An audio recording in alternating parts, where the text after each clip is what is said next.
Hey guys, here we are for a short track guide in the NASCAR Truck Series at the Chicago Street Course. For this track guide, I'm going to show you my hot lap first, and then I'm going to break down the lap in slow motion and show my approach for each corner. Now before I get to the hot lap, I'm just going to show the settings that I'm using. For this lap, I'm using the baseline Chicago setup with a 10-to-1 steering ratio and a brake bias of 62%. Now let's get on to the hot lap.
Now let's check out that lap in slow motion.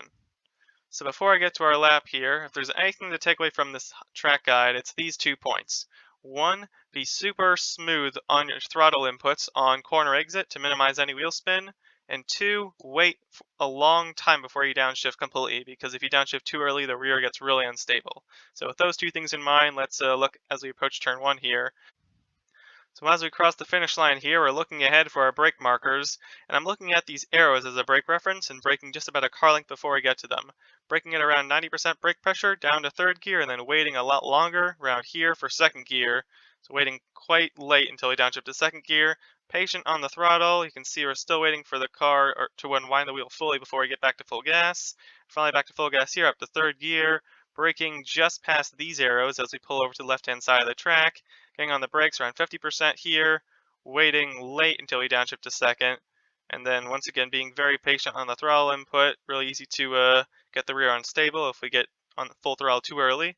Now as I go down this long straightaway slash like a curve through here, we're going to be looking on the left-hand side of the fence for our brake reference. We're going to be braking just about this 4 marker. So maybe even a little bit earlier than that, but braking around 50% brake pressure just because it's really bumpy and it's easy to lock up if you brake too much more than that.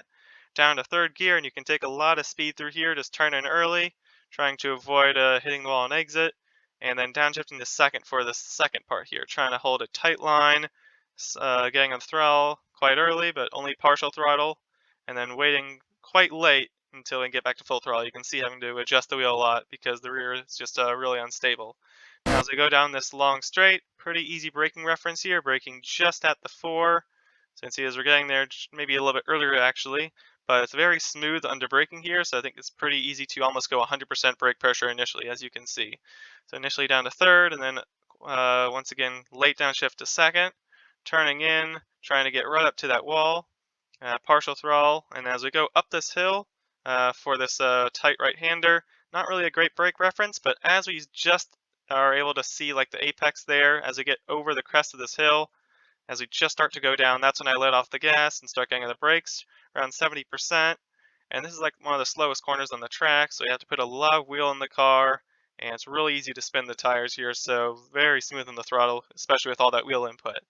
And as we go through this quick right-hander, small tap of the brakes, and you can see we're really late on the throttle input here. Just really want to avoid that wall, but get the car turned in so we don't end up running wide into this wall. Partial throttle, initially, and then back to full throttle. We should be in third, I believe, around here. And see the car gets a little bit loose oversteery, so you have to manage that with the throttle, but just trying to hold this inside right up to that wall. And once again, tap of the brakes through here, just to kind of get over these bumps. It'll shift you quite wide, so just be cautious of hitting the wall and exit. Getting on the brakes quite early, not a great reference there, but maybe using like these stands as like just when they're ending, getting on the brakes around 90%, trailing off towards the apex, down to second gear. As we go up the hill here, you can see a lot of counter steering just because it got on the throttle a bit too much. And as we approach the final corner here, using these arrows as a braking reference, braking just past them, around 90%. You actually could brake a little bit less than that. I feel like I overslowed for this corner. Down to second, the tires. The rear tires are really hot by this point, so once again, just be cautious on throttle acceleration. And coming to the line, upshift to third gear, and that's a lap around Chicago street course. So I feel like I said it a lot during the lap, but just be super cautious of getting on throttle. Really easy to lose the rear here. So wish you guys luck. Hope that track guide was helpful, and see you next time.